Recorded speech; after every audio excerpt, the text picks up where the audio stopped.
What's up, YouTube? We're finally back. I've been blowing up on TikTok, so I figured I would bring back the good old longer format analysis on these fantasy players. And today, I got 5 players who you should not be drafting at their current ADP. These are players that are way, way overvalued.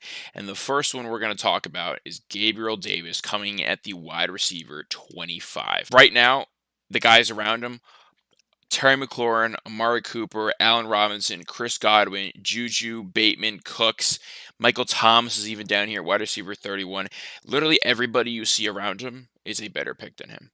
Every single one has a lot more upside and a lot more realistic floor than Gabriel Davis does. Now let's get into the points I have about Gabriel Davis. I got a lot of them.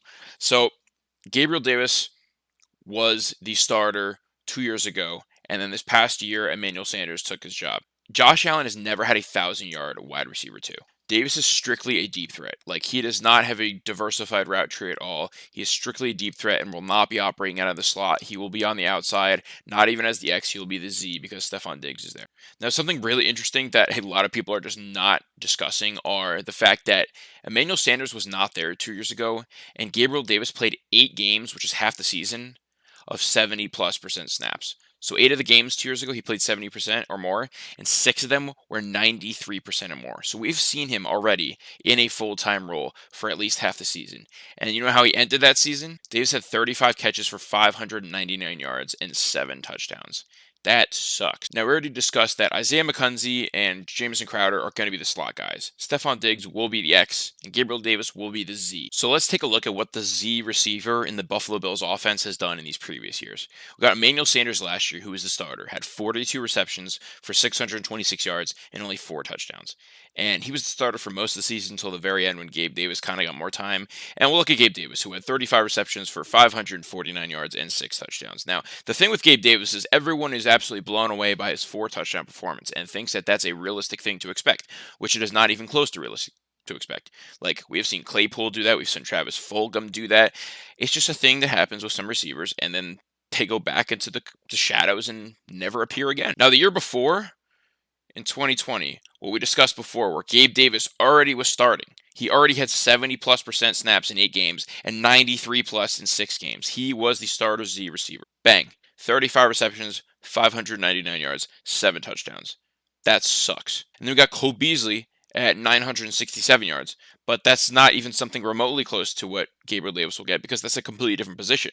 That will be the Jamison Crowder or Isaiah McKenzie role. Now, the year before that, in 2019, it's even more different because we had no Stephon Diggs. And we see that the ceiling with a guy that's a little more similar to a Gabriel Davis, but actually a little better, is John Brown. John Brown was a clear-cut wide receiver 1 in that offense, right? 115 targets, 72 receptions, 1,060 yards, and 6 touchdowns. That is the clear-cut wide receiver 1, barely breaking 1,000 yards. And yes, this is when Josh Allen was definitely worse. But it's proving my point that, like, where is the third option here? There's just no third receiver. Like, it's Dawson Knox at 3, and then Isaiah McKenzie. Like, come on, you know what I mean? Like, it's just not an offense that is going to dictate the wide receiver 1 and 2 having great fantasy seasons. It's Stephon Diggs, and then the slot guy will get his work because Josh Allen does like the slot, and then that's it. The Z receiver will have some games where he blows up, but not a lot. And looking at Josh Allen's rookie season, I mean, this is abysmal. I'm not even going to read these stats. You can look at it. Zay Jones and Robert Foster, awful, just awful.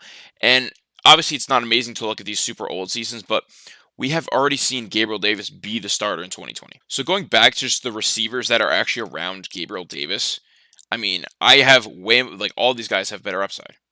All of them. So I think a wide receiver 25, it's extremely overvalued pick. And especially if this is in redraft. This is best ball right here on Underdog. If this is redraft you're talking about, I would be hard-pressed to even draft him in the top 10 rounds because you have no idea when you're going to be able to start Gabriel Davis. And I mean that. You will have so many weeks in a row of him getting 4 points, and all of a sudden he gets a 30-point game, and you're like, oh shit, I didn't start him because he's been sucking for so long.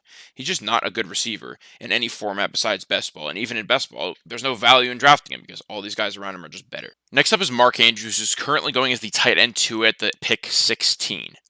Now, Mark Andrews had a great last year. That's not to be denied. Like, we all thought it was good, right? In the 6 games he played without Lamar Jackson, he had 10.5 targets per game, 102 yards per game, 0.83 touchdowns per game, and 22.9 fantasy points per game. He averaged a full 7 points per game more when Lamar was not throwing him the ball. And this really makes sense when you look at the Mark Andrews stats. I mean, in 2018, 2019, and 2020, he got way less targets than he did this past year. And that's because it was only Lamar throwing to him. Now, some more reasons why I don't love him this year is Gus Edwards is back, J.K. Dobbins is back, and they lost Marquise Brown. They clearly have a vision that they want to run the ball even more. Now, I don't think Mark Andrews is bad. I think he'll have a fine season, but I think it's going to be on the back of very great efficiency. He's not going to get even close to 153 targets this year. I think he'll be very efficient around the red zone, get 8 to 10 touchdowns, but his yardage will be pretty lucky to break 1,100. And when you look at ADP right now and realize that Kelsey's only 5 spots above him, you just have to draft Kelsey over Mark Andrews. That, in my opinion, is not even close. When we look at Kelsey's numbers, he is a tight end who perennially gets 135 plus targets. And with no Tyreek, they brought in MVS, Juju, and Sky Moore, which means they still want to pass the ball a lot. And as Andy Reid, we know it's an air raid type offense. But I can see Travis Kelsey honestly getting 150 targets. And the last time we had 150 targets, he got 1,300 yards. Now, our third player is CeeDee Lamb, who's currently being drafted at pick 13 at wide receiver 6. Last year, CeeDee Lamb played in 16 games and was only the wide receiver 18, and a bunch of those guys above him played 16 or less games. Now, you may not think that wide receiver 18 is bad, but last year he was 70 points away from wide receiver 5, which was Jamar Chase. Now, people are drafting him like he has wide receiver 1 upside when he doesn't. Now, a lot of people are going to say, okay, Amari Cooper's gone, he's going to get a ton of targets. Let's dive into that a little further. Last year, CeeDee Lamb averaged 7.5 targets per game compared to Amari Cooper and Gallup, who averaged 6.9. Schultz, on the other hand, averaged 6.1. So CeeDee Lamb was technically the number 1 option in this offense last year. Now, the most targets Dak Prescott has ever thrown to his number 1 receiver is 130 2 years ago to Amari Cooper. CeeDee Lamb already had 120 targets this past season. The most targets per game Dak has ever thrown is 8.1 to Michael Gallup 2 years ago, compared to CeeDee Lamb's 7.5 from this season. Whether you like to hear it or not, there is not a lot of room for improvement, and honestly, last season was very disappointing if you watch the Cowboys play. Dalton Schultz already had over 100 targets last year, and I see him repeating that. And they brought in Jalen Tolbert and fucking James Washington, who are honestly going to get a good amount of targets. Then Michael Gallup will probably be healthy around halfway through the season, and he's going to soak up a ton of targets. And a super underrated stat that no one talks about is Ezekiel Elliott and Tony Pollard getting way more pass volume when Amari Cooper misses time. I can guarantee you that Zeke and Tony will both be on the field quite a bit this year, and will play in the slot a lot. You are currently drafting CeeDee Lamb at his absolute ceiling, and I'm not even sure he can hit wide receiver 6 overall. Because as I said last year, he was 70 points away from wide receiver 5, which is Jamar Chase. And to put that into perspective, 70 points, he only had 193 this past year and 180 the year before. So yes, 70 points is a massive ask. Now, these next 2 players I don't feel as strongly about in a negative way, but I do think they're being overdrafted at their current ADP. The first is going to be A.J. Brown at wide receiver 10 at pick 24. Now, A.J. Brown has never been in a pass-first offense. The Titans ranked 31st in the league last year in pass rate. The only team to rank behind that? Yep, the Philadelphia Eagles. Here's a look at that whole chart, and you can see the Tennessee Titans only passed at 51% the past year, and the Eagles were at 50%. Now, you may think it's an upgrade going to the Eagles because, hey, maybe they pass more, right? Since now they have 3 different receiving options. I personally don't view it that way. A.J. Brown was the absolute only target in the Tennessee offense. When he goes to Philly, Devonta Smith, and even Quez Watkins, and especially Dallas Goedert, are in the way for these targets. Now, you may argue that Jalen Hurts will probably throw the ball a little bit more this year, but I don't see how that's going to come to fruition, and I don't see how A.J. Brown will possibly outperform what he did in Tennessee when he was the only option. A more realistic outlook is Jalen Hurts is still going to do a ton of rushing. He's a run-first quarterback, so when he's under pressure, he will not just chuck it deep, he will try to run the ball. They also have a great run-blocking O-line, so why would they stray away from what's been working for them? Miles Sanders actually had an amazing yards per carry last year, and the cherry on top for not drafting A.J. Brown is he has never finished a full season. Here's a look at what A.J. Brown has done. His first year, he didn't start every game, so he started 11 games. He did play the full 16. The next year, he only played 14, and this past year, he only played 13. He deals with a lot of serious knee injuries that Who knows if they'll be fixed? Personally, I don't understand how you can go from one of the worst passing teams to literally the worst passing team with a bad quarterback at throwing the ball and think you're somehow going to be a top 10 receiver when you have even more competition than you did the year before. And a fun fact is AJ Brown actually told reporters today that he thinks Devonta Smith is the wide receiver one because he's such an amazing route runner. Now, I don't know how true that is, but it just proves my point that Devonta will get Devonta targets. Now, the last person we're going to talk about is DJ Moore of the Carolina Panthers. He's wide receiver 16 at pick 36. For a guy that has never broken 4 touchdowns in a single season, how do you think you're going to be a top 20 receiver this year?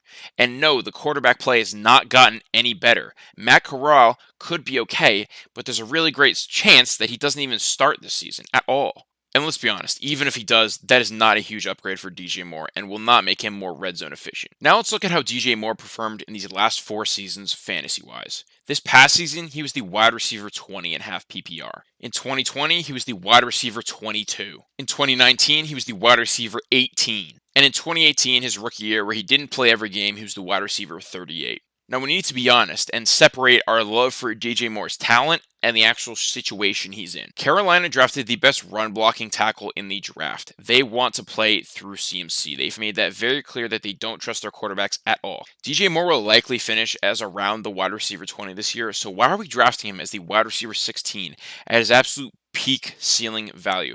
There is no value to be had here. Now, if you guys think you're great drafters and want to put your skills to the test by winning money, I would recommend signing up for Underdog Fantasy using my code DNR. The link will be in the description, and you can use my code by just clicking on it. They have a $25 buy-in with a $2 million to first, $1 million to second, and I'll scroll through. Here is amazing prizes throughout. And I fully understand if you don't want to put 25 into a draft, so here's the puppy, where it's a $5 entry for $75,000 up top, $40,000 a second, and I'll scroll down for you guys to see the rest. Now, if you use my code DNR, you will get a 100% deposit bonus up to $100. That means if you put in $10, they'll give you 10 extra for free. If you put in 100, you'll get 100 extra for free.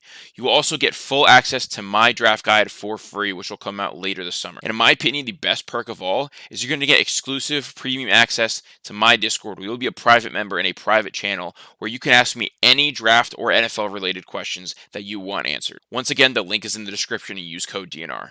Thank you guys for watching, and I'll catch you guys in the next one. Like and subscribe if you enjoyed the video, and I'll see you later. Peace.